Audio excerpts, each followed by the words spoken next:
আলহামদুলিল্লাহ, আমরা আল্লাহ সুবহানাহু ওয়া তাআলার প্রশংসা জ্ঞাপন করছি যে আল্লাহ সুবহানাহু ওয়া তাআলা দীর্ঘ একটি বছর পর গত কুরবানির পর থেকে আজকে আবার সেই কুরবানির সময় আমাদের সামনে উপনীত হয়েছে। 1447 হিজরির আজকে শেষ জুমা, যে আল্লাহ সুবহানাহু ওয়া তাআলা গত কুরবানির পর আমাদের হায়াতকে বৃদ্ধি করেছেন, আমাদেরকে সুস্থ রেখেছেন, বাঁচিয়ে রেখেছেন এবং এই বরকতময় দিন জিলহজ মাসের প্রথম দশক আমাদের সামনে অতিবাহিত হচ্ছে। যে আল্লাহ সুবহানাহু ওয়া তাআলা আমাদেরকে সেই বরকতময় দিনে পৌঁছিয়ে দিয়েছেন, সে আল্লাহর জন্য প্রশংসা জ্ঞাপন করছি। তারই শিখানো ভাষায় আমরা বলছি আলহামদুলিল্লাহ।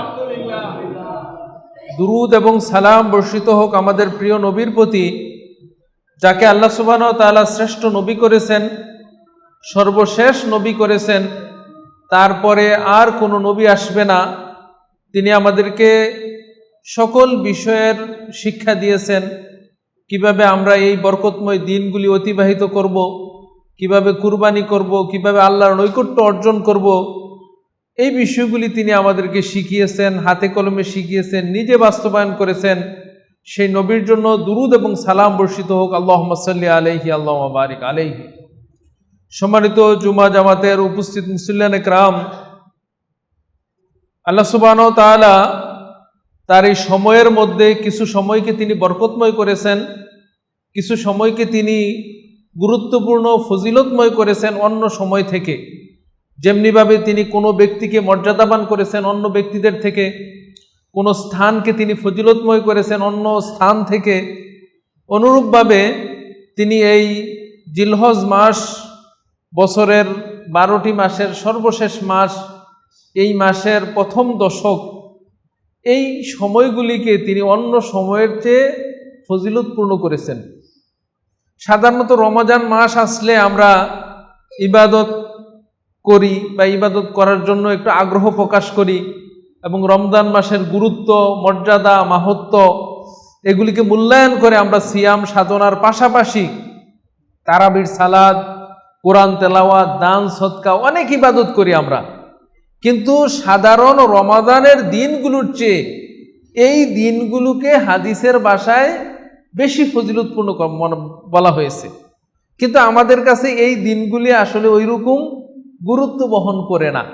রমজানের দিনগুলিতে আমরা যেভাবে গুরুত্ব দেই 5 ওয়াক্ত সালাতে আসতে, তারাবির সালাত পড়তে, এখন আসলে এই গুরুত্ব দিয়ে আমরা এই দশকটা পালন করি না বা এই দশকে ইবাদত করি না।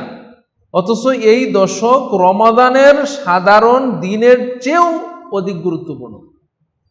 তো সম্মানিত উপস্থিতি, এই দশক আসার সাথে সাথে আমাদের উপরে অনেকগুলি ইবাদত চলে আসছে।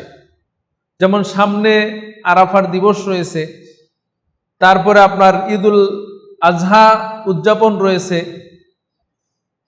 তো এই বিষয়গুলি নিয়ে আমরা আজকে সংক্ষিপ্ত আলোচনা করব। যে সংক্ষিপ্ত আলোচনার বিষয় হবে জুলহিজ্জা, আরাফা এবং ঈদুল আজহা এবং কুরবানি, এইগুলির জরুরি মাসালা। যেহেতু 4টা বিষয়, আসলে 4টা খুতবা দিতে পারলেই আপনারা বিস্তারিত বুঝতে পারবেন। এবং 4টা খুতবা দেওয়া আছে, আমারই দেওয়া আছে এই মসজিদে, বিগত দিনগুলিতে দিয়েছি। আপনারা যদি আপনাদের যে ইউটিউব চ্যানেল সত্যের অন্বেষণ, ওইটাতে যদি যান, আগের খুতবাগুলিতে 4টা বিষয়ের উপর বিস্তারিত আলোচনা আছে। আমরা তো অনেকেই মোবাইল ব্যবহার করি, এইটাও কিন্তু একটা দিন শিক্ষার একটা মাধ্যম, যে ভালো জিনিসগুলি আপনি দেখলেন। আল্লাহ সুবহানাহু ওয়া তাআলা আমাদের বুঝার এবং আমল করার তৌফিক দান করুন। সম্মানিত উপস্থিতি, প্রথম যে বিষয়টা সংক্ষিপ্তভাবে আমরা বলবো সেটা হলো জুলহিজ্জার মাস। এই জুলহিজ্জার মাস অন্যান্য মাসের চেয়ে, অন্যান্য মাসের দশকের চেয়ে এই দশকটা অনেক গুরুত্বপূর্ণ, বিভিন্ন দিক থেকে গুরুত্বপূর্ণ। প্রথম দিক হলো এই জুলহিজ্জা মাসটা হলো হারাম মাস। 12টি মাসের মধ্যে 4টা মাসকে আল্লাহ সুবহানাহু ওয়া তাআলা সম্মানিত করেছেন। এবং আরবের লোকেরা, মানে যারা জাহিলিয়াতের যুগের লোক ছিল, তারাও এই সময়টাকে গুরুত্ব দিত। বনু কায়েসের গোত্রের লোকেরা যখন রাসূল সাল্লাল্লাহু আলাইহি ওয়াসাল্লামের কাছে আসলেন, এসে বললেন যে ইয়া রাসূলুল্লাহ, আমরা হারাম মাস ছাড়া আপনার কাছে আসতে পারি না, কারণ আমাদের এবং আপনাদের মাঝখানে কাফেরদের বসবাস, হারাম মাস ছাড়া আসলে তারা আক্রমণ করে বসে। তাহলে দেখেন কাফেররাও এই হারাম মাসকে গুরুত্ব দিত। তো এই 4টা মাসের, হারাম মাসের একটা মাস হলো জুলহিজ্জা। বাকি মাসগুলি কি? আপনার জুলকাদা, জুলহিজ্জা, মুহররম আর রজব, এই 4টা মাসকে হারাম মাস বলা হয়েছে। 2 নম্বর বিষয় হলো যে এই 10 দিনের কসম আল্লাহ সুবহানাহু ওয়া তাআলা করেছেন কোরআনে সূরা ফজরের মধ্যে, ওয়াল ফজর ওয়া লায়ালিন আশর, ফজরের কসম, 10 রাত্রির কসম। 10 রাত্রি বলতে 10 দিন রাত্রি, 10 দিনের কসম করা হয়েছে। ওয়াশফি ওয়াল ওয়াতর, জোর এবং বিজোরের কসম। জোর বলতে এই 10 জিলহজ, আর বিজোর বলতে 9 জিলহজকে বোঝানো হয়েছে। তা আল্লাহ সুবহানাহু ওয়া তাআলা যখন কোনো জিনিসের কসম করেন তার প্রধানত 2টা উদ্দেশ্য থাকে। এক হলো যে কসমের মাধ্যমে যেই জিনিসের কসম করতেছেন তিনি ওই জিনিসের গুরুত্ব বুঝিয়ে দেন, অথবা যেই জিনিস সামনে আসতেছে কোনো একটা গুরুত্বপূর্ণ সংবাদ দেওয়ার আগে তিনি কসম করেন। তো এই দিনগুলোকে আল্লাহ সুবহানাহু ওয়া তাআলা কসম করেছেন। 3 নম্বর বিষয় হলো এই দিনগুলি অন্যান্য দিনের চেয়ে উত্তম দিন, অন্যান্য দিনের আমলের চেয়ে উত্তম। রাসূল সাল্লাল্লাহু আলাইহি ওয়াসাল্লাম এভাবে বলছেন, মা মিন আইয়ামিন আমালুস সালিহ ফিহিন্না আহাব্বু ইলাল্লাহ, অন্য বর্ণনায় আসছে আজকা ইনদাল্লাহ, অন্য বর্ণনায় আসছে আফজালু ইনদাল্লাহ। অনেকগুলি শব্দ আসছে যে এমন কোনো আমল নাই যেই আমল আপনি এই 10 দিনের ভিতরে করলেন আর 345 দিন অথবা 300 যে বাকি দিনগুলি থাকে এই দিনগুলিতে আপনি কোরআন তেলাওয়াত করলেন, সালাত আদায় করলেন, যাকাত দিলেন, সাদাকা করলেন, যা সওয়াব হবে এই 10 দিনে এই আমলগুলির অনেক অনেক অনেক গুণ সওয়াব হবে, অনেক গুণ ফজিলত হবে। এই দিনগুলি আমাদের সামনে চলতেছে। আর সর্বশেষ 4 নম্বরে যেটা বলবো, যেটা ইবনু হাজার আসকালানী রাহমাতুল্লাহ আলাইহি বলছেন যে এই 10 দিনের মধ্যে ইসলামের মৌলিক সকল ইবাদত একত্রিত হয়। যেমন আপনার ঈমান তো থাকাই লাগবে, 5 ওয়াক্ত সালাত আমরা এই 10 দিনেও পড়ি। যাকাত কেউ যদি ইচ্ছা করে এই 10 দিনেও দিতে পারবে। আপনি যদি মনে করেন যে আমি জিলহজ মাসে যাকাত দেব প্রত্যেক বছর, দিতে পারেন। হজ এবং কুরবানির মতো গুরুত্বপূর্ণ ইবাদত এই দিনগুলি ছাড়া অন্য দিনগুলি আপনি আর পাবেন না। আর সিয়াম তো এই 10 দিনেও সিয়াম আছে। ইবনে হাজার আসকালানী বলছেন যে এই গুরুত্বপূর্ণ ইবাদতগুলি একত্রিত হওয়ার কারণে এই 10 দিনের গুরুত্ব অনেক বেশি। এই 10 দিনে আমরা কি আমল করব? প্রথম আমল হলো ফরজ আমলগুলি যথাযথভাবে আদায় করা, সাথে সাথে নফল আদায় করা, ফরজ সালাতের পাশাপাশি নফল আদায় করা। 2 নম্বর আমল হলো সিয়াম পালন করা। রাসূল সাল্লাল্লাহু আলাইহি ওয়াসাল্লাম এই 9 দিন সিয়াম পালন করতেন। ঈদের দিন যেহেতু সিয়াম পালন করা হারাম, এজন্য তিনি 9 দিন টানা সিয়াম পালন করতেন। 3 নম্বর আমল হলো হজ এবং উমরা। যারা হজে চলে গেছেন তারা তো এই কাজটা করবেন। 4 নম্বর আমল হলো জিকির করা। রাসূল সাল্লাল্লাহু আলাইহি ওয়াসাল্লাম এই দিনের বর্ণনা করে তিনি বলছেন, ফাআকসিরু ফিহিন্না তাহলিলি ওয়াত তাকবীরি ওয়া যিকরিল্লাহ, তোমরা এই দিনগুলিতে কি করবা? তাহলিল করবা, লা ইলাহা ইল্লাল্লাহ, তাকবীর পাঠ করবা, আল্লাহু আকবার আল্লাহু আকবার, লা ইলাহা ইল্লাল্লাহু আল্লাহু আকবার আল্লাহু আকবার ওয়ালিল্লাহিল হামদ। এই তাকবীর কিন্তু শুরু হয়ে গেছে 1 তারিখ থেকে। 1 তারিখ থেকে মুতলাক তাকবীর, মুতলাক মানে যে কোনো সময়, হাঁটতে বসতে, সালাতের আগে পরে, ঘুমানোর আগে পরে, মানে সব সময় আপনি করতে পারবেন একেবারে 9 তারিখ পর্যন্ত। আর 9 তারিখ থেকে আপনার শুরু হবে মুতলাক এবং মুকাইয়াদ। মুকাইয়াদ তাকবীর মানে 9 তারিখ ফজর থেকে শুরু হবে, সেটা হবে যে সালাতের পরে আপনি তাকবীর দিবেন, 5 ওয়াক্ত সালাতের পরে, এবং এটা চলবে 13 তারিখ আসর পর্যন্ত। তাহলে মুতলাক তাকবীর কিন্তু শুরু হয়ে গেছে, মানে আপনারা এখন তাকবীর দিতে পারেন। তাহলে এইটা একটা জিকির, অন্যান্য জিকিরা সাথে তাকবীর। 5 নম্বর আমল হলো এই যারা কুরবানি দিবেন তারা নখ এবং চুল কাটা বন্ধ করে দিয়েছেন, এটা একটা আমল। আর সর্বশেষ আমল 10 তারিখে, সেটা হলো আদাহি। তাহলে এই 10 দিনের গুরুত্ব এবং আমল সম্পর্কে আমরা সংক্ষিপ্তভাবে জানলাম। 2 নম্বর যে বিষয়টা আমরা জানবো সেটা হলো আরাফার দিবস। সামনে আমাদের আরাফার দিবস আছে। বাংলাদেশের হিসাব অনুযায়ী এবছর আরাফার দিবস হবে মঙ্গলবার, যেদিন হাজিরা আরাফার ময়দানে থাকবেন। তো আরাফা হলো হজের একটা অন্যতম রুকন। হজের যে ফরজগুলি আছে তার মধ্যে অন্যতম ফরজ হলো যে হাজিরা আরাফাতের ময়দানে অবস্থান করবেন। আর রাসূল সাল্লাল্লাহু আলাইহি ওয়াসাল্লাম এইটাকেই হজ বলছেন, আল হাজ্জু আল আরাফা। হজটাই হলো, আরাফাটাই হলো হজ। কোনো ব্যক্তি যদি হজে দেখা যাচ্ছে 1.5 মাসের সফরে গেছে, কিন্তু আরাফার ময়দানে যদি অনুপস্থিত থাকে, অসুস্থের কারণে হোক, অন্য কোনো কারণে হোক, তার হজ নাই, শেষ। তাইলে এই হজটাকে আরাফা বলা হয়েছে। আরাফার দিনে অনেক গুরুত্ব আছে। যেমন আমরা বলতে পারি যে এই দিনে বান্দার দোয়া কবুল হয়। এই দিনে বান্দাকে আল্লাহ রাব্বুল আলামিন, যত বান্দাকে আল্লাহ জাহান্নাম থেকে মুক্ত করেন, আর কোনোদিন অত বান্দাকে আল্লাহ রাব্বুল আলামিন জাহান্নাম থেকে মুক্ত করেন না। ওই দিনে আল্লাহ সুবহানাহু ওয়া তাআলা আকাশের, দুনিয়ার আকাশে চলে আসেন। অন্যান্য দিন আসে কখন? রাতের শেষ ভাগে, যখন আপনার রাতের 3 ভাগের 2 ভাগ শেষ হয়ে যায়, তখন আল্লাহ সুবহানাহু ওয়া তাআলা আকাশে আসেন, নিচের আকাশে আসেন, জমিনের আকাশে আসেন।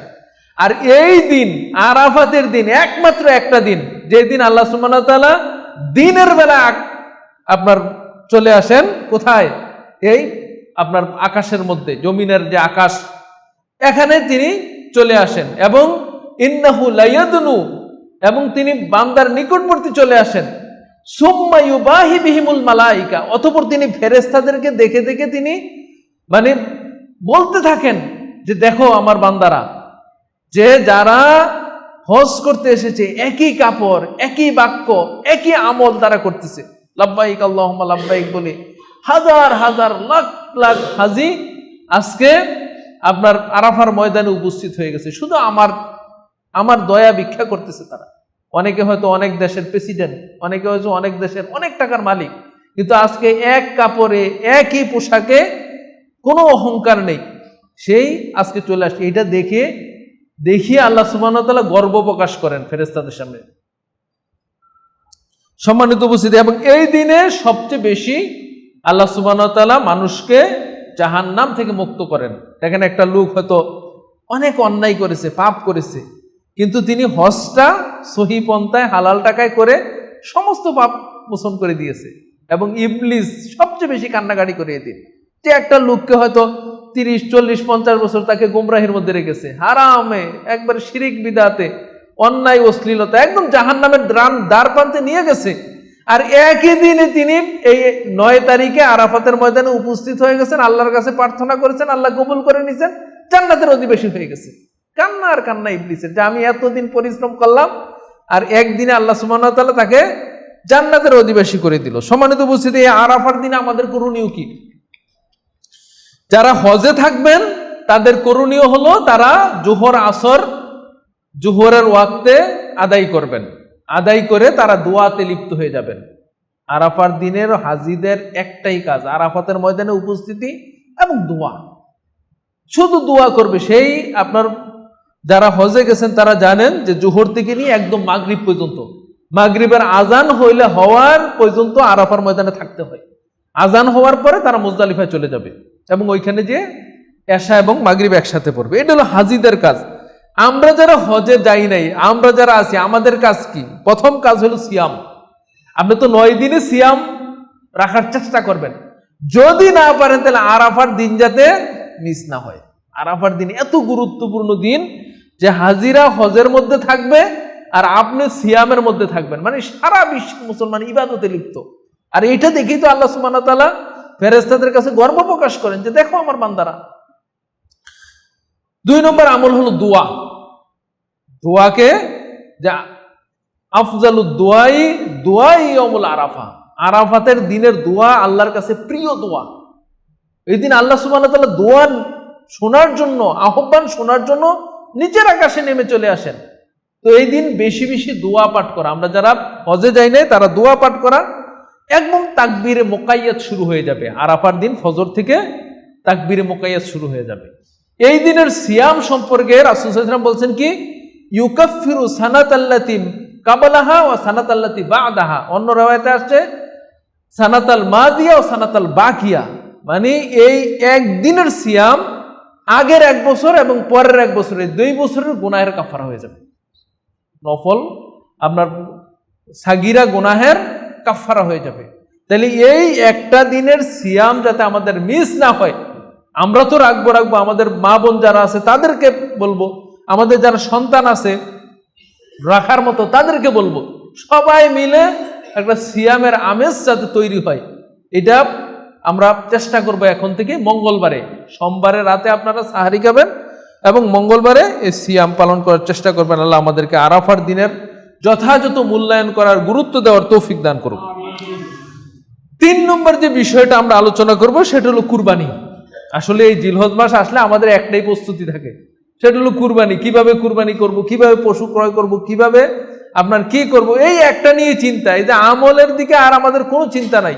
মানে জিলহজ আসলেই একটাই পশুর চিন্তা। আপনি দেখেন হাট বাজারে বলেন, আপনার সব জায়গায় একই চিন্তা, পশু নিয়েই চিন্তা। তো এইটার বিষয়টা আমরা একটু জানবো। সম্মানিত উপস্থিতি, এই কুরবানি এটা ফার্সি শব্দ, আরবিতে বলা হয় কুরবান। আল্লাহ সুবহানাহু ওয়া তাআলা কোরআনেও বলছেন, ইজ কাররাবা কুরবানান, যখন আদম আলাইহিস সালামের 2 সন্তান আল্লাহর সামনে কুরবানি পেশ করলো। তাহলে কুরবান শব্দটা কোরআনেও এসেছে। আর আমরা বলি কুরবানি, এটা হলো ফার্সি শব্দ। কুরবান বলা হয় কাকে? মা ইয়াতাকাররাবু ইলাল্লাহি তাআলা, এমন আমল যেই আমল দ্বারা বান্দা আল্লাহর নিকটবর্তী হতে পারে। কুরবান আসছে কারিব থেকে, মানে আল্লাহর নিকটবর্তী হওয়া। যেই আমলের মাধ্যমে বান্দা আল্লাহর নিকটবর্তী হতে পারে, নৈকট্য লাভ করতে পারে, জান্নাতের কাছাকাছি যেতে পারে, এটাকে কুরবানি বলে। এই জন্য কুরবান এটা ব্যাপক শব্দ। আপনার সময়ের কুরবানি হতে পারে, মানে আমি একটা সময়, এই সময়টাকে আল্লাহর রাস্তায় ব্যয় করে, কোরআন তেলাওয়াত করে, তাসবিহ তাহলিল করে, দাওয়াতি কাজ করে আপনি জান্নাতের নিকটবর্তী হলেন, তাহলে সময়ের কুরবানি করলেন। আবার অর্থের কুরবানি হতে পারে, আপনি কিছু টাকা সম্পদ আল্লাহর রাস্তায় ব্যয় করলেন, গরিব মিসকিনকে দিলেন, মসজিদ মাদ্রাসাতে দিলেন, তাহলে অর্থের কুরবানি হলো।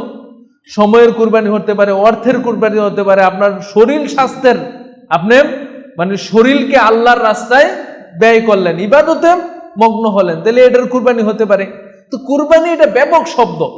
তো আমরা যেহেতু পশু দিয়ে কুরবানি করি এবং এটার মাধ্যমে আল্লাহর নৈকট্য লাভের চেষ্টা করি, এই জন্য এটাকে কুরবানি বলা হয়েছে। কুরবানির আরো অনেক নাম আছে, যেমন আজাহি বলা হয়, নুসুক বলা হয়।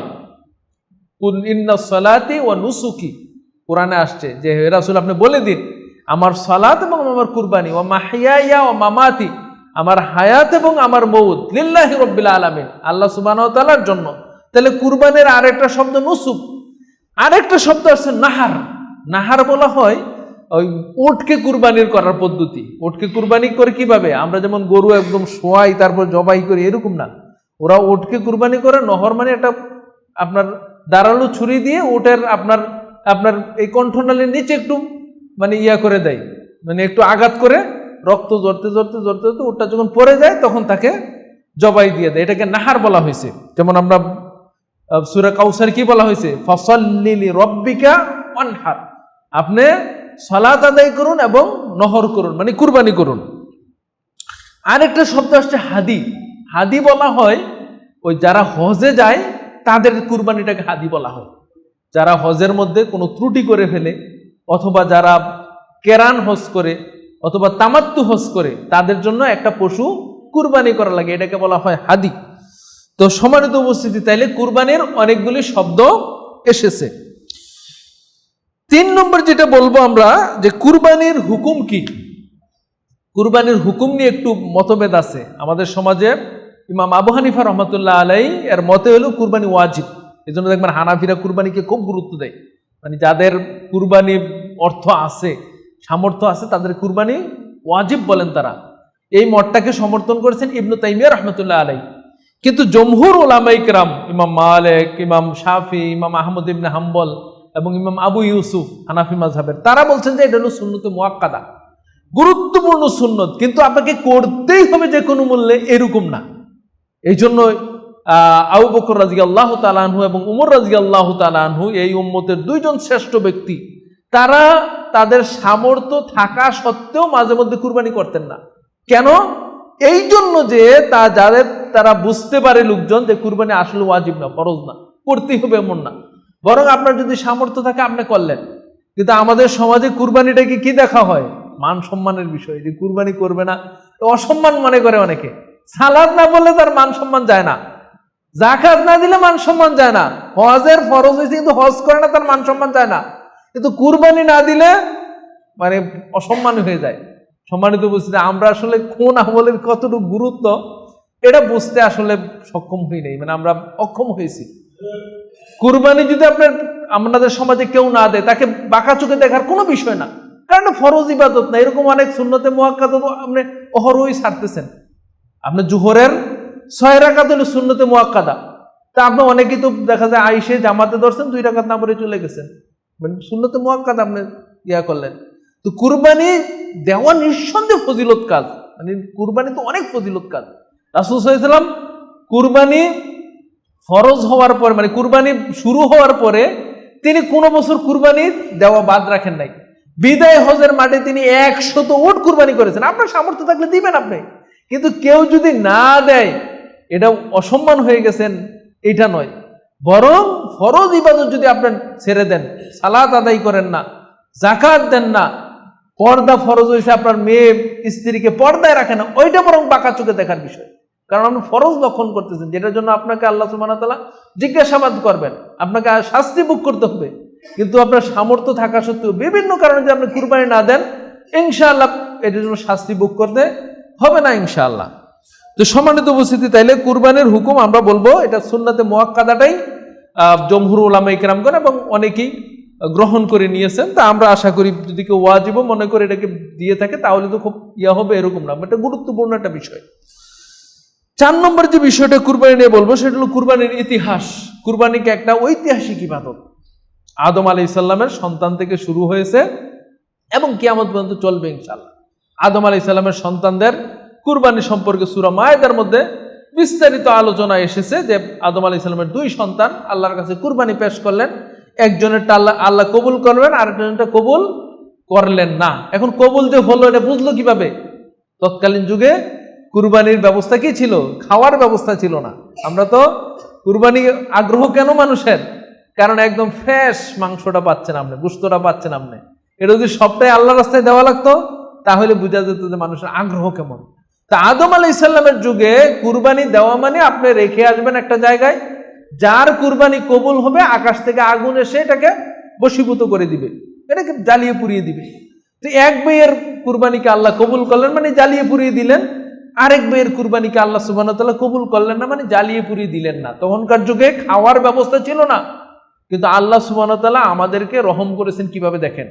আজকাল যদি দেখা যেত যে কার কুরবানি কবুল হয় আর হয় না, আর মিডিয়ার যে যুগ, সবাই লাইভে আছে, ফেসবুকের লাইভে, ইউটিউবের লাইভে, যে প্রধানমন্ত্রী কুরবানি দিচ্ছেন, অমুক মন্ত্রী দিচ্ছেন, অমুক ইমাম সাহেব, অমুক মুফতি সাহেব, অমুক শায়েখ কুরবানি দিচ্ছেন, আর তারটা কবুল হলো না, তাহলে কেমন হতো বলেন? মানুষের মান সম্মানের একটা প্রশ্ন হয়ে যেত। আল্লাহ সুবহানাহু ওয়া তাআলা আমাদের প্রতি দয়া করেছেন যে আপনি আপনার অন্তরটাকে ইখলাস করেন, অন্যায় থাকলে আল্লাহর কাছে গোপনে পাপ চান, কিন্তু আল্লাহ আপনার অপরাধকে ডেকে রেখেছেন। আল্লাহু আকবার। এটা যদি প্রকাশ হয়ে যেত তাহলে সারা বছর মানুষ তোমার কুরবানি কবুল হয় না, তুমি কি মিয়া বড় কথা বলো। তাহলে এটা আল্লাহ সুবহানাহু ওয়া তাআলা একটা রহম করেছেন আমাদের প্রতি। আর একটা রহম কি, যে খাওয়ার ব্যবস্থা করে দিয়েছে, যে এত বড় পশু আপনি কুরবানি দিবেন এবং এটা নিজে বুক করতে পারবেন, আত্মীয় স্বজনকে খাওয়াবেন, গরিব মিসকিনকে দিবেন। এটা ছিল কুরবানির প্রাথমিক অবস্থা। তারপর ইব্রাহিম আলাইহিস সালামের কুরবানি, যেখান থেকে আমাদের কুরবানি মূলত শুরু হয়েছে, যে তিনি তার সন্তানকে কুরবানি করার জন্য আদিষ্ট হলেন এবং নিয়ে গেলেন এই যে বর্তমান মিনাতে, যেখানে হাজিরা কুরবানি করেন, সেখানে তিনি নিয়ে গেলেন ইব্রাহিম আলাইহিস সালাম ইসমাইলকে কুরবানি করবেন। একেবারে কুরবানি করার জন্য যখন প্রস্তুতি নিলেন, ফালাম্মা আসলামা ওয়া তাল্লাহু লিল জামিন, যখন বাপ বেটা দুইজনে ইসলাম ধর্ম মানে আত্মসমর্পণ করলেন, বাবা কুরবানি করতে, ছেলে কুরবানি হতে যখন তারা প্রস্তুতি হলেন, ওয়া তাল্লাহু লিল জামিন, এবং উপর করে যখন তাকে শুইয়ে দেওয়া হলো, ওয়া নাদাইনাহু ইয়া ইব্রাহিম, আল্লাহ বলতেছেন আমি ইব্রাহিমকে ডাক দিলাম, ইয়া ইব্রাহিম কাদ সাদ্দাকতা রুইয়া, তুমি তোমার স্বপ্নকে বাস্তবায়ন করেছো। আমি যদি ডাক না দেই তুমি কুরবানি করে দিবে, আর আমি তো চাই না যে ইসমাইল কুরবানি হোক, বরং আমি তোমার মন চেয়েছি, তোমার অন্তর চেয়েছি, তুমি কি করতে চাও, আমার বিধান বাস্তবায়ন করতে চাও কিনা এটা আমি দেখতে চেয়েছি। আমি তো চাই না যে তোমার সন্তান কুরবানি হোক, তুমি পরীক্ষায় পাশ করে ফেলেছো। এই কুরবানি থেকে আল্লাহ সুবহানাহু ওয়া তাআলা ইসমাইলকে শুইয়ে দিলেন এবং একটা দুম্বা এনে সেখানে শুইয়ে দিলেন, দুম্বা কুরবানি হলো। তারপর থেকে পশু কুরবানির বিধানটা চলে আসছে। রাসূল সাল্লাল্লাহু আলাইহি ওয়াসাল্লাম যখন মদিনায় হিজরত করলেন, দ্বিতীয় হিজরিতে তখন এই কুরবানির বিধানটা আপনার বিধিবদ্ধ করে দিয়েছেন আল্লাহ সুবহানাহু ওয়া তাআলা। ওই বছরে ঈদের সালাত এবং যাকাতের বিধান বিধিবদ্ধ হয়েছিল দ্বিতীয় হিজরিতে। তারপর থেকে মুসলমানগণ তাদের সাধ্য অনুযায়ী সারা বিশ্বে যেখানে মুসলমান আছে তাদের সাধ্য অনুযায়ী 10 জিলহজ, 11, 12, 13 এই দিনগুলিতে আল্লাহর বিধানকে বাস্তবায়নের জন্য, আল্লাহর নাম উচ্চারিত করার জন্য তাকবীরের ধ্বনিতে আল্লাহর নামে লক্ষ লক্ষ পশু কুরবানি হয়ে আসছে, কিয়ামত পর্যন্ত হবে ইনশাআল্লাহ। সম্মানিত উপস্থিতি, 5 নম্বর যে বিষয়টা আমরা বলবো সেটা হলো যে কুরবানি কয়টা কুরবানি দিতে হবে। কারণ অনেকের তো অনেক সম্পদ, অনেকের কম সম্পদ, কয়টা কুরবানি দিতে হবে? নিয়ম অনুযায়ী একটা পশু কুরবানি দিলেই হবে আপনার পরিবার পক্ষ থেকে। এটা ছাগল হতে পারে, দুম্বা হতে পারে, বেড়া হতে পারে। এটা আপনি যদি অনেক টাকার মালিক হন, একটা ছাগল যদি কুরবানি দিয়ে দেন তাহলে আপনার উপর যে অর্পিত বিষয়, সুন্নতে মুআক্কাদার বিষয় অথবা ওয়াজিবের বিষয়, এটা আদায় হয়ে যাবে। আপনি যদি একটা ওট দিতে পারেন এটা সবচেয়ে উত্তম। একাকি একটা ওট দেওয়া সবচেয়ে উত্তম। তারপরে যদি না পারেন গরু একাকি দেওয়া, এটা আরেকটু কম উত্তম। তারপরে কম উত্তম হলো একটা ছাগল কুরবানি দিয়ে দেওয়া। তাহলে এতটুকু যদি দিয়ে দেন তাহলে কুরবানি হয়ে যাবে। অথবা গরু অথবা আপনার ওটে যদি বাঘ হয়ে যান আপনি, তাও কুরবানির মতো যে দায়িত্বটা সেটা আদায় হয়ে যাবে। তাইলে যত টাকা ওই অনুযায়ী কিন্তু কুরবানি না। যাকাতটা কিরকম? আপনার যত বেশি টাকা অত বেশি যাকাত আসবে, কিন্তু কুরবানির বিষয়টা এইভাবে আল্লাহ সুবহানাহু ওয়া তাআলা বিধিবদ্ধ করেন নাই। 6 নম্বর যে বিষয়টা সেটা হলো যিনি কুরবানি দিবেন তার কিছু শর্ত আছে। প্রথম শর্ত হলো মুসলিম হতে হবে। 2 নম্বর শর্ত তিনি মানে স্থায়ী বাসিন্দা হতে হবে। আপনি মুসাফির এক জায়গায়, তখন আর কুরবানি আপনার উপর ওয়াজিব হবে না। তারপরে তিনি সম্পদশালী হতে হবে, তিনি প্রাপ্ত বয়স্ক হতে হবে এবং আকলবান হতে হবে। এই 5টা শর্ত হলো কুরবানি যিনি দিবেন তার জন্য শর্ত। প্রথম শর্ত কি? মুসলিম হতে হবে। আপনি যদি মুসলিমে না হন, সালাতে আপনি নিয়মিত পড়েন না, কিসের আপনার কুরবানি? আল্লাহ সুবহানাহু ওয়া তাআলা যে কুরবানির কথা কোরআনে বলছেন, আগে সালাতের কথা বলছেন। কি বলছেন? ফাসাল্লি লিরাব্বিকা ওয়ানহার। হে রাসূল, আপনি আগে সালাত করেন। সালাত যখন আপনার কমপ্লিট হবে আনহার, তারপরে কুরবানি করেন। আর ওইখানে কি বলছেন? কুল ইন্না সালাতি ওয়া নুসুকি। হে রাসূল, আপনি বলে দিন আমার সালাত আমার কুরবানি, আগে সালাত তারপর কুরবানি। কিন্তু আমাদের সমাজে দেখা যায় কি যে সালাতের দাঁড় নাই, কিন্তু কুরবানির ব্যাপারে অনেক। কুরবানি দেন, এটা উৎসাহ দিচ্ছি, কিন্তু সালাতের আগে আসে জরুরি। এই জন্য সম্মানিত উপস্থিতি, সালাত যিনি পড়বেন না, কারণ সালাতের সাথে কিন্তু সকল নেক আমল জড়িত। কিয়ামতের দিন সর্বপ্রথম সালাতেরই হিসাব হবে। ফাইন সালুহাত সালুহা সাইরু আমালিহি। যদি আপনার সালাতের হিসাবটা ঠিক হয় তাহলে সমস্ত আমল গ্রহণযোগ্য। ওয়াইন ফাসাদাত ফাসাদা সাইরু আমালিহি। আর যদি সালাতের মধ্যে সমস্যা দেখা যায় তাহলে আর কোনো ইবাদত এটা আর ট্যাকেল দিতে পারবে না, এটা আর রক্ষা করতে পারবে না। আপনি কুরবানি কত টাকার দিয়েছেন আর হজ কয়বার করছেন, এইগুলি সালাত না থাকলে এগুলি আর টিকবে না। আর যদি সালাত ঠিক হয়ে যায় তা আল্লাহ সুবহানাহু ওয়া তাআলা বাকিগুলিও গ্রহণ করবেন, বাকিগুলিও কবুলযোগ্য হয়ে যাবে। তাইলে সালাত ইবাদতটা এটা অন্যরকম ইবাদত, যে ইবাদতের সাথে অন্য ইবাদত জড়িত। আপনি যত তাসবিহ তাহলিল দোয়া দুরুদ জিকির আজকার হজ কুরবানি যাই কিছু করেন না কেন, সালাত যদি না থাকে তাহলে মনে করবেন যে কোনোটাই টিকবে না। এই জন্য সম্মানিত উপস্থিতি, কুরবানি যেমন আমরা আমাদের সামর্থ্য অনুযায়ী দেব, অনুরূপভাবে আমরা সালাতের প্রতি গুরুত্ব দেব। 5 ওয়াক্ত সালাত, বিশেষ করে শুধু জুমা না, শুধু ঈদের সালাত না, 5 ওয়াক্ত সালাত দিনে রাতে প্রত্যেক দিন 5 ওয়াক্ত সালাত। নারী পুরুষ বালেগ যারা আছেন সবারই সালাত আদায় করতে হবে। কি আপনি অসুস্থ হন, কি রোগী হন, কি হন, সালাত এগুলি কিছুই বোঝে না। সালাত আপনাকে আদায় করতে হবে। আল্লাহ আমাদেরকে সালাতের গুরুত্ব বোঝার তৌফিক দান করুন। কুরবানির কিছু শর্ত আছে। 1 নম্বর শর্ত হলো যে এটা গৃহ আপনার চতুষ্পদ জন্তু হতে হবে। চতুষ্পদ জন্তুর মধ্যে আবার 3টা। 1 নম্বর হলো ছাগল, গরু, উট। ছাগলের সাথে কি আছে? আপনার দুম্বা, বেড়া, হ্যাঁ যা বলি আমরা, ছাগল জাতীয় যা আছে, আর গরুর সাথে মহিষ আর উট। এই 3 ধরনের চতুষ্পদ জন্তু দ্বারা কুরবানি হবে। এছাড়া অন্য যে চতুষ্পদ জন্তু, যেমন আমরা গোরা খাওয়া জায়েজ কি জায়েজ না? মানে বলছে জায়েজ, কিন্তু কুরবানি জায়েজ নাই। হরিণ, এটা কুরবানিতে হবে না। কুরবানিতে 3 ধরনের পশু দিয়েই করতে হবে এবং এগুলি মুসিন্না হতে হবে।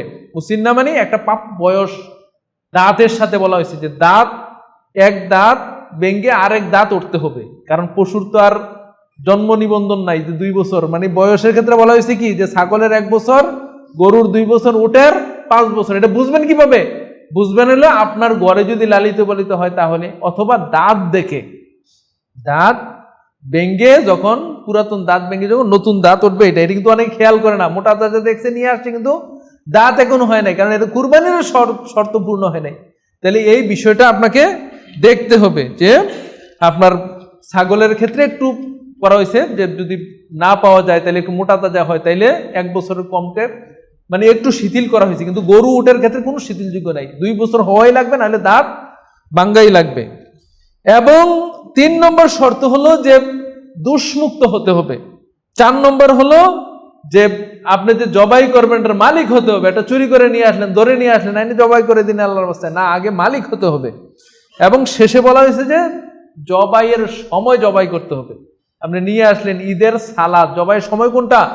ঈদের সালাত আদায়ের পরে জবাই করতে হবে। আপনি যেই ঈদগাহে সালাত আদায় করেন, যখন সালাত আদায় করেন তারপরে, অনেকে আছে না 11টায় জামাত হয়, 9টায় হয়, 8টায় হয়, 7টায় হয়, আপনি সালাত আদায় করছেন তারপরে আপনি জবাই করবেন।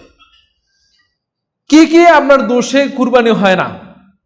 4টা দোষ আছে যেই দোষে কুরবানি হবে না। সেগুলি কি? অন্ধ, চোখ অন্ধ, দেখে না, অথবা ল্যাংরা, হাঁটতে পারে না, অসুস্থ, একেবারে অসুস্থ হয়ে গেছে, উঠতেই পারে না, এবং জীর্ণ শীর্ণ, একেবারে হাড্ডির সাথে চামড়া লেগে গেছে, এরকম পশু দ্বারা কুরবানি হবে না। আর 2টা দোষ আছে, এগুলি কুরবানি হবে কিন্তু অপছন্দনীয়, মাকরুহ। এটা হলো শিং ভাঙ্গা আর চোখ এবং কানের সমস্যা। চোখে দেখে কিন্তু পুরোপুরি দেখে না, কান একটু কাটা আছে, এগুলি তো হবে কিন্তু মাকরুহ। আর একটা দোষ আছে যেটাতে কোনো সমস্যা নেই, যেমন লেজ কাটা এবং লেজ ভাঙ্গা, লেজে যদি সমস্যা হয় এটাতে সমস্যা হবে না বলে ওলামা ইকরামগণ মতামত দিয়েছেন। জবাইয়ের জন্য কিছু শর্ত আছে। বিসমিল্লাহ বলতে হবে। 1 নম্বর শর্ত হলো বিসমিল্লাহ বলে জবাই করতে হবে। বিসমিল্লাহ ছাড়া, ইচ্ছাকৃত যদি কেউ বিসমিল্লাহ ছাড়া জবাই করে তাহলে সেটা গ্রহণযোগ্য হবে না, এটা খাওয়াই যাবে না। কারণ পশু জবাইয়ের ক্ষেত্রে বিসমিল্লাহকে শর্ত করা হয়েছে, আল্লাহর নামে জবাই করতে হবে। 2 নম্বর হলো রক্ত প্রবাহিত হতে হবে। পশুকে যদি আপনি গলা টিপে ধরেন, অথবা ফাঁস লেগে যায়, অথবা উপর থেকে নিচে পড়ে যায়, এগুলি মারা গেছে, এগুলি খাওয়া যাবে না। রক্ত প্রবাহিত করে তারপরে তাকে মৃত্যু নিশ্চিত করতে হবে। আপনার জবাহ যিনি করবেন তিনি আকেল বালেগ হতে হবে এবং জবাহের সময় ইহসান করতে হবে। অনেকে আছে বোতা ছুরি দিয়ে একদম দিচ্ছেন, না এরকম না, একদম ছুরি একদম আপনার ধারালো করে নিতে হবে। এটা রাসূল সাল্লাল্লাহু আলাইহি ওয়াসাল্লামের নির্দেশ যে তোমরা সব ক্ষেত্রে ইহসান করো, এমনকি হত্যার ক্ষেত্রে। একজন লোককে আপনি ফাঁসি দিবেন, আপনার তাকে মৃত্যুদণ্ড কার্যকর করেছে, ওইখানেও তুমি ইহসান করো। একটা পশুকে জবাই করবে তুমি আল্লাহর রাস্তায়, আল্লাহর জন্য, এটার জন্য তুমি ইহসান করো। আর মুসলিম জবাই করতে হবে। জবাইটা কতদিন চলবে? জবাইটা আপনার হানাফি মাযহাব মতে ঈদের দিন এবং তারপরে 2 দিন, কিন্তু সহিহ মত হলো ঈদের দিন এবং তারপরে 3 দিন, মানে মোট 4 দিন জবাই চলবে। আপনার ঈদের পর থেকে শুরু করে একদম 13 তারিখ, মানে 10 তারিখ তো ঈদ হলো, 11, 12, 13, মানে 4 দিন একেবারে মাগরিব পর্যন্ত চলবে। রাতেও জবাই করতে পারেন। রাতে যদি আপনার মনে করেন যে রাতেই জবাই করলেন, তাও কোনো সমস্যা নাই, মানে ঈদের পর থেকে দিনে রাতে সকাল বিকাল আপনি করতে পারেন। মহিলারাও জবাই করতে পারে। ধরেন আপনি একটা ছাগল দিবেন, আপনার স্ত্রী সাহসী আসে, জবাই করে দেবে, কোনো সমস্যা নেই, মহিলারাও এই কাজ করতে পারে। আমাদের সমাজে তো মহিলাদেরকে নিয়ে মাসালা বেশি, তারা নামাজে আসতে পারবে না, কুরবানি করতে পারবে না, মসজিদে আসতে পারবে না, ঈদের নামাজে আসতে পারবে না, কিন্তু বাজারে যাইতে পারবে, মার্কেট করতে পারবে, ওটা তো সমস্যা নাই। মানে যত ফতুয়া দেখবেন মহিলাদেরকে নিয়ে আর হুজুরদেরকে নিয়ে। সম্মানিত বুঝছি, ইসলাম একেবারে সহজ করে দিচ্ছেন। মানে মহিলারাও ইচ্ছে যদি পর্দার ভিতরে হয়, আপনার পারিবারিক আপনার একটা ছাগল দিবেন, তো এটা তো আর বাহিরে আনার দরকার নেই, আপনি ঘরের আপনার রান্না করে আপনি জবাই করে দেন না, সমস্যা নেই কোনো। তারপরে আপনার 12 নম্বর যে মাসালাটা বলবো সেটা হলো আপনার অনেকেই সমাজে দেখা যায় যে এই জিলহজ মাসে চাঁদ উঠছে মানে আর কোনো জবাই নাই, মানে আপনার মুরগি থেকে শুরু করে একেবারে গরু পর্যন্ত না, এটা না। আপনার ঈদের দিন আপনার কুরবানির জন্য একটা জবাই করতে পারেন, আপনার মেয়ের বিয়ে এটা আরেকটা জবাই করতে পারেন, কোনো সমস্যা নেই, মানে দিনে রাতে সকাল বিকাল জিলহজের বাইরে জবাইয়ে কোনো নিষেধাজ্ঞা নেই, আল্লাহর নাম নিয়ে জবাই করবেন, হালাল পশু, কোনো সমস্যা নেই। তারপরে আপনার আমাদের সমাজে ইদানিং দেখা যায় যে অনেকে বলেন যে গরুর গলায় মালা পরানো অনেকে সুন্নাহ বলে থাকেন। না, গরুর মানে এই মালা পরানোটা হলো হাজিদের ক্ষেত্রে, হাদির ক্ষেত্রে। যখন হাজিরা হজে যেত তখন তারা পশু নিয়ে যেত, বাংলাদেশ থেকে তার নেওয়ার সুযোগ নেই, যেহেতু এখন আপনারা বিমানে যাচ্ছেন, পশু নেবেন কিভাবে? কিন্তু তখনকার যুগে যখন হাজিরা আসতো তখন পশু সাথে করে নিয়ে আসতো। রাসূল সাল্লাল্লাহু আলাইহি ওয়াসাল্লাম যখন হজে আসছেন পশু সাথে করে নিয়ে আসছেন, এবং তখন এই পশুকে আল্লাহর রাস্তায় ছেড়ে দিবে মালা পরিয়ে, তখন সবাই বুঝতে পারে যে এটা আল্লাহর ঘরের উদ্দেশ্যে যাচ্ছে, কেউ কোনো ধরতো না। কিন্তু আপনি এটা পড়াইতে পারেন, কিন্তু আপনি যদি মনে করেন এইটাই সুন্নাত না, কুরবানির ক্ষেত্রে রাসূল সাল্লাল্লাহু আলাইহি ওয়াসাল্লাম এটা করেন নাই। 14 নম্বর মাসালা হলো কুরবানিতে শরীক হওয়া যায় কিনা। হ্যাঁ, কুরবানিতে আপনি শরীক হতে পারবেন। গরুতে সর্বোচ্চ 7 ভাগ আর ওটে 7 ভাগ, 10 ভাগের কথা বলা হয়েছে, তো 7 ভাগে আপনি কুরবানিতে শরীক হয়ে কুরবানি করা জায়েজ। তবে মনে রাখতে হবে যে একাকী কুরবানি দেওয়াটা সবচেয়ে উত্তম। কিন্তু আপনার যদি এমন সমস্যা হয়ে গেছে যে বাগা দিলেই ভালো হয়, তা দিতে পারেন, এটা সমস্যা নেই। রাসূল সাল্লাল্লাহু আলাইহি ওয়াসাল্লামের নামে কুরবানি, আমরা একটা বাগা অনেক সময় কি করে, অনেক মহব্বত, রাসূল সাল্লাল্লাহু আলাইহি ওয়াসাল্লামের নামে একটা বাগা দিতে চাই। সম্মানিত উপস্থিতি, এটা দেওয়ার কোনো সুন্নাত না। যদি আপনি দেন তাহলে সমস্ত যে গোশত আছে এটা আল্লাহর রাস্তায় দিতে হবে, কারণ সাদাকা। আপনি রাসূল সাল্লাল্লাহু আলাইহি ওয়াসাল্লামের নামে দিচ্ছেন, অথবা মৃত্যু ব্যক্তির নামে হতে পারে।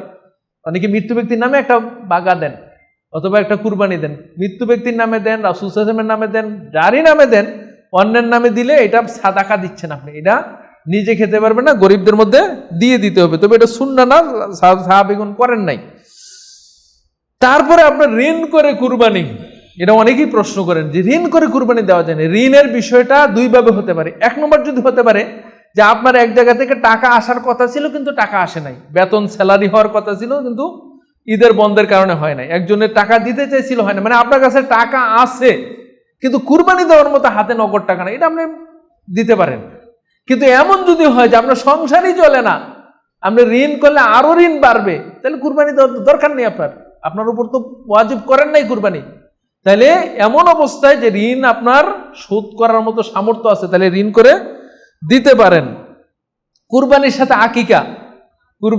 আকিকা জায়েজ নেই, কারণ সাহাবীগণ, রাসূল সাল্লাল্লাহু আলাইহি ওয়াসাল্লাম কেউ করেন নাই, পূর্ববর্তী আলেমগণ এটা করেন নাই। কারণ আকিকা হলো আপনার সন্তানের 7ম দিনে আপনি আকিকা করবেন, আর কুরবানি তো একটা নির্দিষ্ট দিন, মাত্র 4 দিন। যদিও ওই দিনে আপনার সন্তানের 7ম দিন হয়েও যায়, কিন্তু কুরবানির সাথে আকিকা সংযুক্ত করা, একই পশুতে এক গরু কিনে নিলেন, 3 জনের আকিকা আর 2 জনের কুরবানি, এটা পূর্ববর্তী সালাফে সালেহিনদের এটা মানহাজ ছিল না, এরকম পদ্ধতি তারা করতেন না। আকিকা আলাদা ইবাদত, কুরবানি আলাদা ইবাদত। কুরবানির পদ্ধতি কি? অনেকে আছে যে কুরবানি করতে চান না, একদম হুজুর ডেকে নিয়ে আসেন যে আমরা কুরবানি করতে পারবো না। না, কুরবানি সহজ, বরং নিজের কুরবানি নিজে করতে রাসূল সাল্লাল্লাহু আলাইহি ওয়াসাল্লাম উৎসাহিত করেছেন।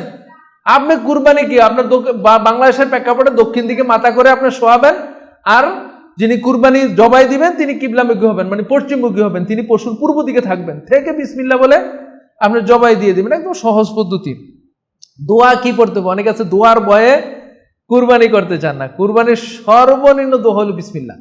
কিছু পারেন না আপনি, বিসমিল্লাহ তো পারেন, এর একটু পারলে বিসমিল্লাহি আল্লাহু আকবার, আর একটু যদি পারেন বিসমিল্লাহি আল্লাহু আকবার, আল্লাহুম্মা তাকাব্বাল মিন্নি ওয়া মিন আহলি বাইতি।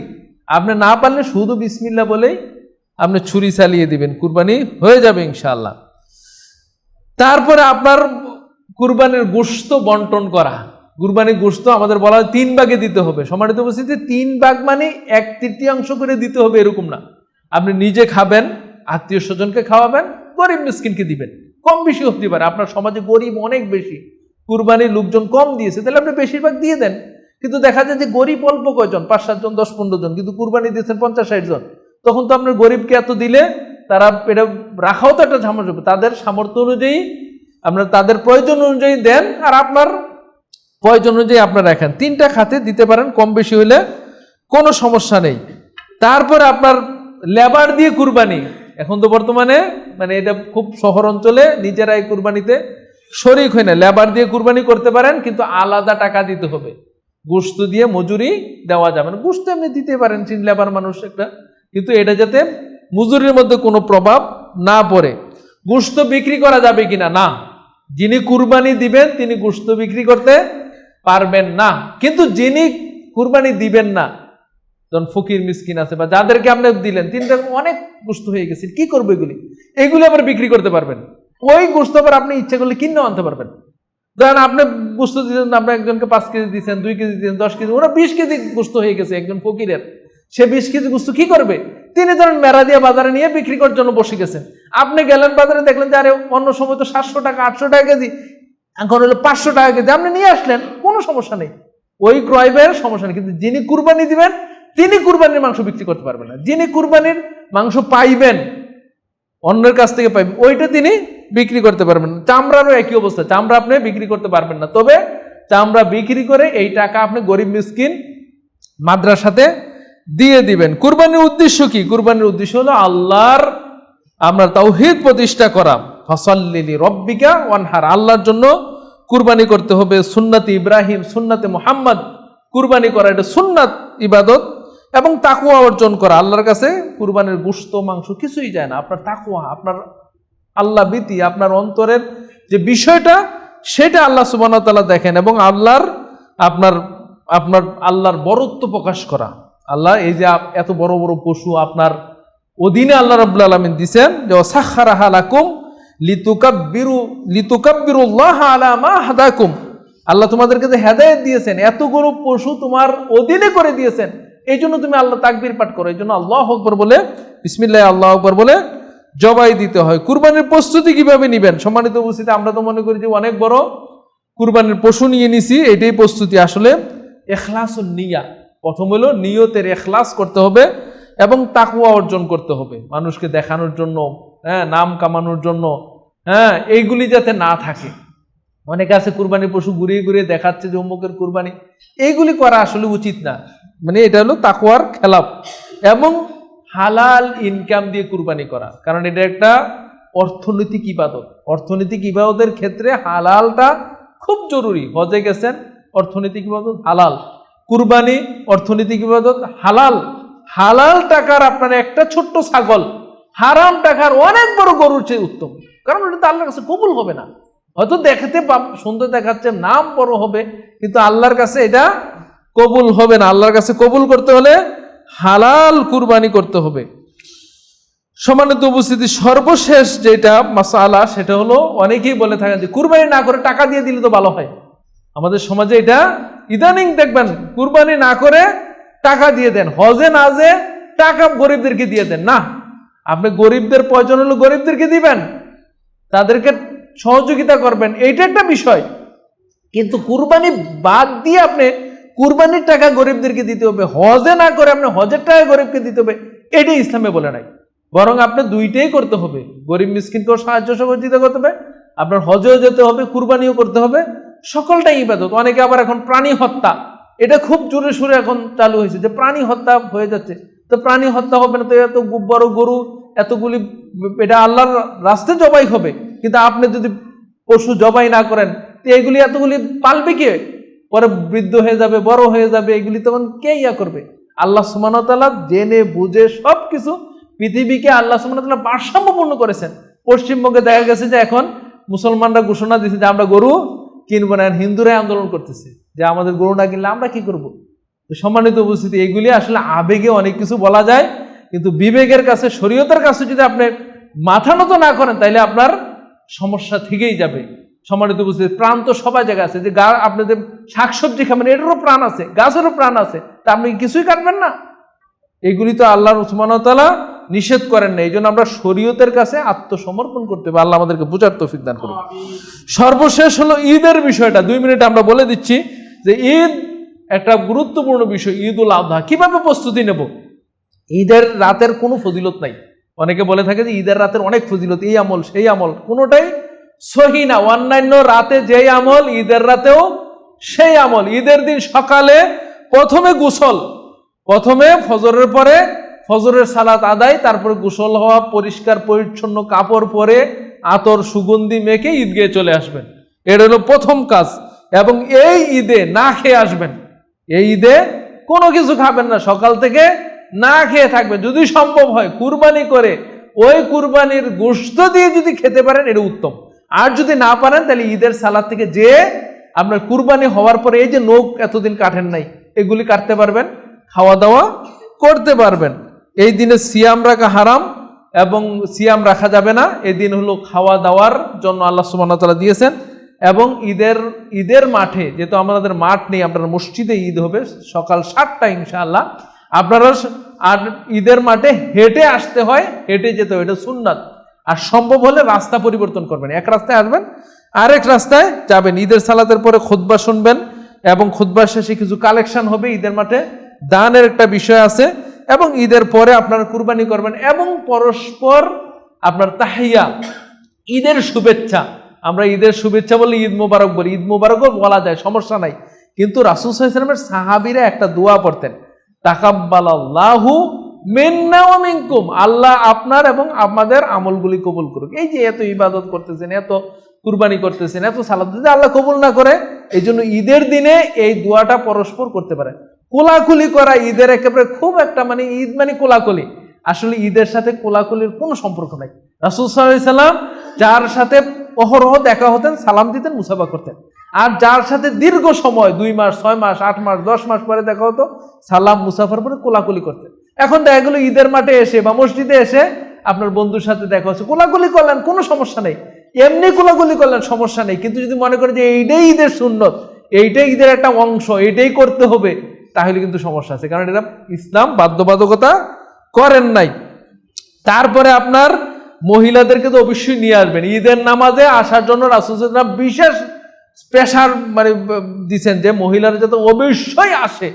জুমার জন্য এত প্রেসার দেন নাই, 5 ওয়াক্তের জন্য দেন নাই, কিন্তু ঈদের জন্য বলছে যে অন্যের কাছ থেকে চাদর নিয়ে আসবে। এমনকি যেই মহিলারা সালাত পড়বে না, পিরিয়ড অবস্থায় আছে, তারাও আসবে, কারণ তারা এসে মানে তাকবীর পাঠ করবে, অন্যান্য দোয়া দুরুদ পড়বে। ঈদের খেলাধুলা, ঈদের মানে আনন্দ ফুর্তি করতে যেয়ে দেখা যায় আপনার ডিজে পার্টি শুরু হয়ে গেছে, ট্রাক একটা ভাড়া করে বিভিন্ন ডেস্ক সেট নিয়ে আপনার হই হুল্লোড় করে বেড়াচ্ছে অনেক যুবকরা। আপনাদের ছেলেরা যাতে এরকম না করে, এইটা তাকওয়ার বহিঃপ্রকাশ নয়। সম্মানিত উপস্থিতি, এইগুলি থেকে বিরত থাকা আমাদের অবশ্যই করতে হবে। আল্লাহ সুবহানাহু ওয়া তাআলা আমাদেরকে ইসলামের পদ্ধতিতে ঈদ পালন করার তৌফিক দান করুক। হাযা সাল্লাল্লাহু আলা নবিয়িনা মুহাম্মদ ওয়া আলা আলিহি ওয়া সাহবিহি আজমাইন।